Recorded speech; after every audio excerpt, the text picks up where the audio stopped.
Here. Well, America is in a mental health crisis, and black men are one of the most affected groups. They're also the least likely to seek help. Well, that's actually beginning to change as more black men find healing by opening up about their struggles. Charlene Aaron reports. Statistics show only 8% of men in the U.S. seek counseling or therapy. Experts cite reasons can vary from societal pressures and fear of vulnerability to shame and religious barriers. One former Green Bay Packer turned mental health therapist is pushing back against that narrative. For Jay Barnett, playing football became an identity. When his NFL career ended, depression set in. He then tried to take his own life. When football fell apart and when I got sent home, I fell apart. And that was when I attempted my first attempt. Like many black men, Barnett struggled growing up without a father. He also endured abuse at the hands of his stepfather, hiding that pain for years out of fear of appearing weak. The way we're socialized as men, the way in which we have been developed to not really focus on our emotional and our mental elements of our development. We're taught to focus on the physicality, right? Getting in the gym, building muscles, becoming faster, all those different things. And no one is really helping us define what it is when it comes to our emotional parts. And so every man, I'm sure at some point in his life, has heard men don't cry or man up. Now a licensed mental health therapist, Barnett argues that's why so many black men struggle mentally and emotionally, something recent statistics seem to confirm. While overall U.S. suicide rates have decreased in recent years, numbers are rising in the black community. A 2021 study found black men had a larger increase in suicide attempts than any other racial group. Attempts in black male adolescents increased by 47% from 2013 to 2019. The rates are increasing daily because so men feel like they can't share what they're feeling because their masculinity is going to be questioned, their sexuality is going to be in question, and then you know how their weakness and what I share with brothers. There's this thing about vulnerability that I've discovered that it's not displaying how weak we are, it's actually displaying how strong we are. In a 2022 interview, actor, comedian, and gospel singer David Mann revealed his secret battle with depression. It's touchy for me because I haven't shared it with anybody. I said the only way people were going to realize that I was drowning is if I completely drowned. And I was like, wow. And I can't say anything to anybody because I got to make sure you're fixed. I got to make sure you're good. I got to make sure everybody's good.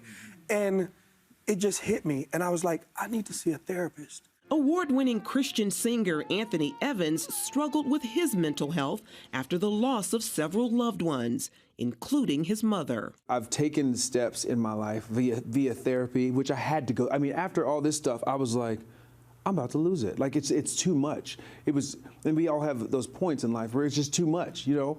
And I had to make a decision, am I gonna allow this too much to take me down, or am I going to do what I can? And there were moments where all I had was, it took everything in me to sit down with my therapist and talk through this stuff. Evans says stigma in the African American community often prevents men from seeking treatment. I think it's one of the most important things, period, as related to culture, but especially in African American culture, because sometimes it can be like, no, it's a harder stance against it. But the change that we need to see in our culture in general, to me, comes from you being not only healthy spiritually, but mental health and spiritual health and emotional health are all tied together. As a believer, he admits faith isn't always enough, something he wrote about in his book, When Faith Meets Therapy. There's something in our culture, and in faith culture even, that goes like, no, like, you pray harder. And for some of us, and I'm careful when I say this because I don't want it to sound bad, but for some of us, reading Be Anxious for Nothing is not enough. You need tools on how to be anxious for nothing, or tools on how to forgive, or tools on how to love correctly, or tools on how to undo trauma. Barnett agrees. I'm not saying that prayer doesn't work in the scope of mental health, but sometimes you need to couple it with counseling, which provides clarity and context. Today, Barnett hosts a global initiative called Just Heal Bro, designed to help Black men find strength in vulnerability and healing through education and community. Evans says seeking professional help isn't a sign of weakness, but a sign of someone serious about moving forward emotionally and spiritually. I had to get almost to the point of a breakdown to admit that. So yes, that was hard because that wasn't necessary. I didn't have to go all the way to the point of almost losing my mind in my career and my ministry to figure out that you needed help. And now I want, through the music or through the book When Faith Meets Therapy, I want people to not have to go to the point of a breakdown to figure out they need help. Charlene Aaron, CBN News.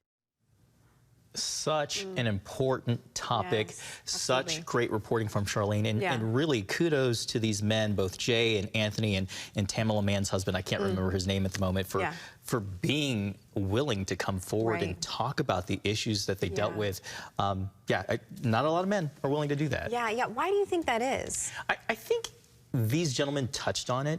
You know, the idea of being a man, the idea of manhood, projecting strength, being the provider.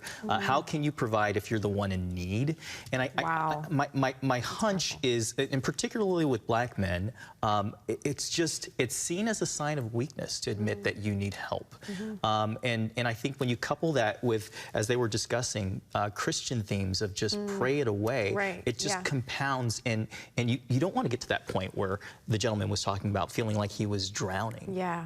There are tools, there are people, there's the body of Christ, there are counselors who can help us, and we need to use every tool in the toolbox. Yeah, and as a female, I mean, personally speaking, when I see a man, no matter what color you are, ask for help in whatever capacity that looks, that does not make me think that you're weak. It actually makes me view you as a strong man, willing to speak up for himself and speak his needs, because we all have needs. We all have needs. I think it's so important that you say that you vocalize it, because I think the more that is said by women, the more it can sink into our psyche, and we can understand, okay, I'm human, I have needs, I can be vulnerable just like this person is being vulnerable, and get the help that I need to be both, or actually all three, mentally, emotionally, and spiritually healthy. Yeah. We're body, mind, soul, spirit. Amen. Holistic.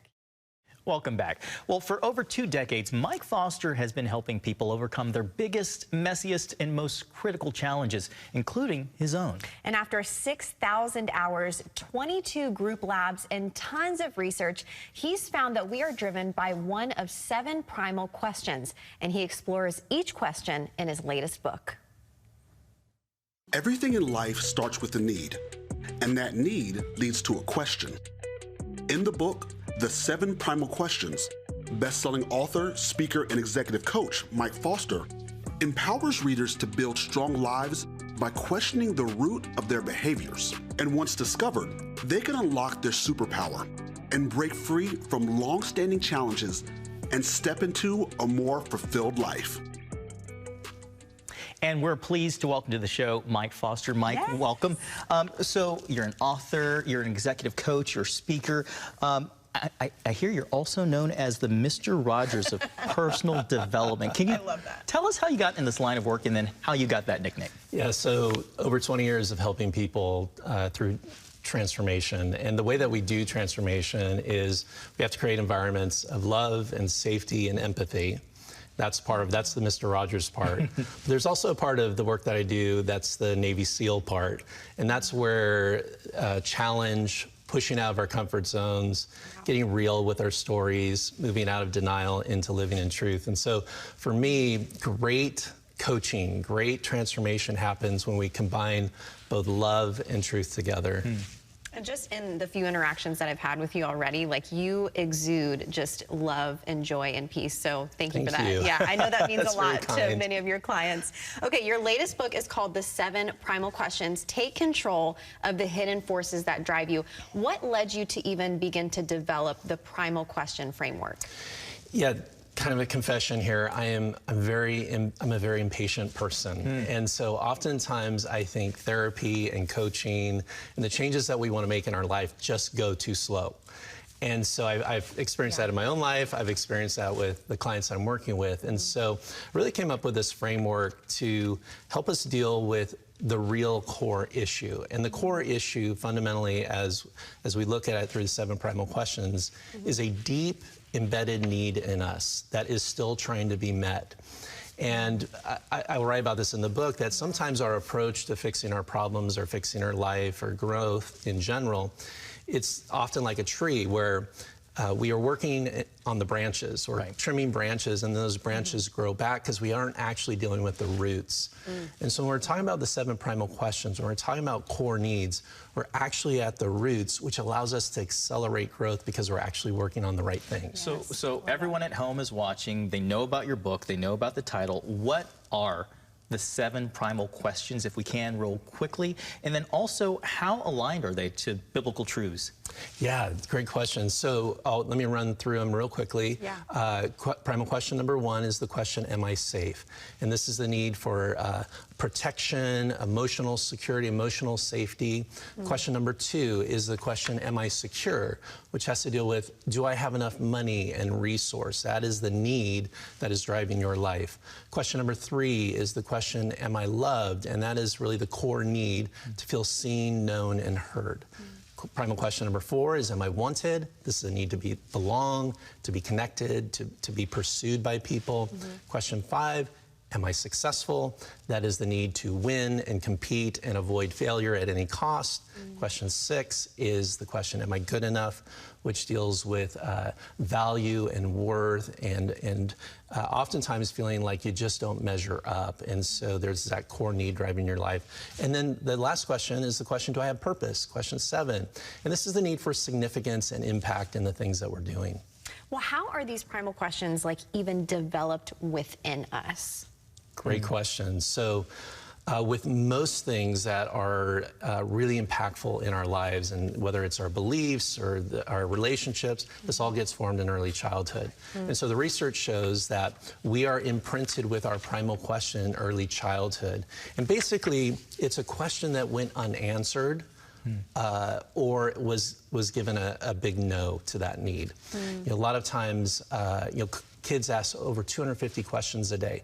Adults ask about 40 questions a day. Wow. So as kids, we're always trying to figure out how life works around love and safety and success and purpose. And so we're asking these questions, and sometimes those answers come back in a really painful, hurtful way. And so we get imprinted with that question, and then we carry that question subconsciously into our adult lives, and we keep asking it over and over again. Well, you also talk about the scramble. Yes. In the book. Can you talk about the scramble and what is that? How does it affect our everyday lives? Yeah, so the way the model works is that when our primal question, let's say primal question number 1, am I safe, gets answered with a no, we go into what I call the scramble. And the scramble is all the unhealthy things that we do to try to force the answer back to a yes. So that's actually my primal question, am I safe? And so one of the things that I do in my scramble is I believe that if I can have all the control, if I'm hyper vigilant, I keep constantly thinking about all the things that could go wrong, then I could be safe. And I force it back to a yes. So what we want to be aware of is there's nothing wrong with having the need. There's nothing wrong with the question. It's about how we go about getting that question answered with a yes. The scramble is the issue. And so it's really the scramble that is undermining our lives. Mike, you also write that many people suffer from, I don't know if this is a term that you coined, infobesity, which is too much information and not enough action. Why is it so difficult for people to move from knowing their primal question into operating in their primal truth and with their primal gift? Yeah, so one of the things that we love to do as human beings is this: we think a lot. Our heads, we're always thinking, right? Totally. Me too. Yeah, same. Always thinking about stuff. But if we're only thinking about things and have philosophies and beliefs, and we don't actually move those things into action, then we're not going to get any, and nothing will change. And so I'm always challenging my clients, my readers, people come to my workshops. It's like, hey, listen, you can be aware. And that's really important, and that can be really helpful. But if you're not taking action on awareness, if you're not testing this in real life, then there isn't going to be any growth. And so one of the things I talk about in the book is being aware of that need. Stop pretending that it's not there. Stop being embarrassed of it. Stop, stuffing that need down, and start talking about it, communicating. Understand how other people can meet that need, how God can meet that need, and how you can take control over that need in a healthy way. Yeah. You also talk about the primal gift, which is associated with each primal question, and you say that it is our relational superpower. Yes. What is this? Well, this is the most exciting part of the work, in my opinion, because it's one thing to, somebody say, oh, let me talk about what's wrong with me, let me talk about needs. This all feels so heavy, and I don't want that at all, because this is the exciting part of the research and the findings, is that one of the things that we do is we take our primal question and we put it over everybody else that we interact with. So, for example, if your primal question is, am I loved? You are taking your primal question and putting that question over everybody you interact with. And you have become an expert, a PhD, in answering that question with a yes. So you're really great at, am I loved? The thing that you need, oh, that's yours. Yeah. So the thing that you need most, love, is the thing that you most give away. Love. It is your orientation in your relationships. It's your superpower. It's the thing that you are amazing at. And so part of the awareness is understanding this gift that comes with this core need that we have. I love that. It's like a key in reframing how you view all of that. Yes. Talk about how all the people that you've counseled, all the people that you've coached, how they've benefited from understanding what their primal question is, and talk about maybe for those who don't understand what their primal question, what may happen throughout their lives. Yeah, so I hear this all the time from clients or people who hear me talk or come to a workshop. They say, I've been in therapy for 10 years, and what I've discovered in the last 30 minutes about understanding and naming my primal question has been more helpful than what I've been doing the past 10 years. And that's exactly why I do the work that I do, is because I want to, again, accelerate the clarity so we can then accelerate the action and the growth. And if we're just sort of spinning our wheels or, again, trimming those branches, we're not going to really have the breakthroughs that we need. So I love, I had a psychiatrist tell me, he goes, I've been in practice for 40 years. I wish I would have known this 40 years ago. Because, again, it's simple, but very powerful. And so if we focus on the right thing, get honest with that core need or that primal question that is driving our lives, we can have healthy marriages, we can have healthy friendships, we can be healthy in relationship with ourselves. And by the way, this is the thing I always tell people, this need, this core need, this question that we're asking, am I safe, am I loved, am I wanted, whatever the question, God wants to answer that with a yes. Every single day, and come into that. And what a way to live, like no longer asking the question, but living in what I call the statement, turning our question into a statement. Not am I safe, I am safe. Not am I loved, I am loved. It's beautiful. That's so good. All right, everyone, welcome back to the show. We have Mike Foster with us. Okay, so continuing our conversation about the 7 primal questions, something that I love that you included in the book too is called the primal map, and I have it pulled up right here. What is this, and how can people utilize this in their lives? Yeah, so it's a simple tool to understand how our primal question is influencing our lives in all various aspects. So we would want to understand, what is our scramble that comes with our question? What are the things that we do when we get a no or a maybe? We also want to look at the primal gift part. We want to really define that and get that clear. What is the gift that comes from the primal question? And then we also want to know and define what primal truth living looks like. How would I know that you guys are no longer asking the question and living in your statement? Or no longer wondering whether you're loved, but you know that you're loved. What are the qualities of that? How am I going to know that you're in that place? And then another concept that's part of the model is what we call primal avoidance. And what that is when that need or that question has been answered no so many times. Basically what we do is we shut down and we take that question off the table and we stop asking it. We stop expecting that need ever to be met. It's almost like we take our ball and we go home.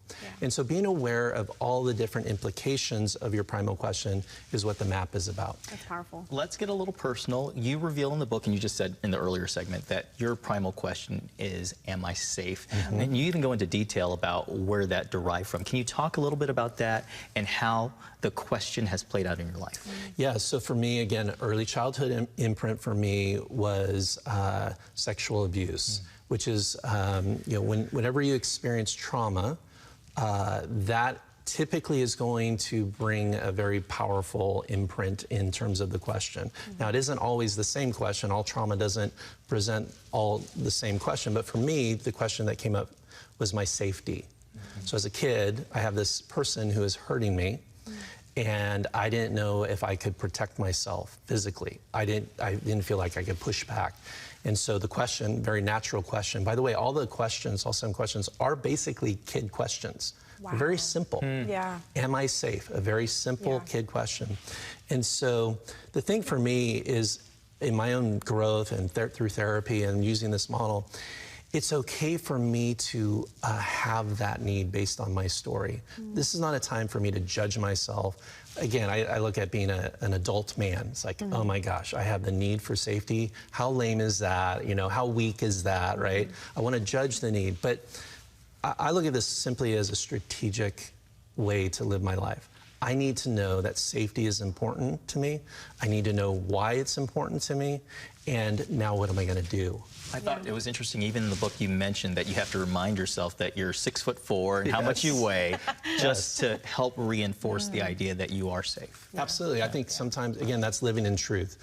There's a lot of times where we let our wounded child control our lives and make our decisions. And we have to remind ourselves, like, I'm an adult now.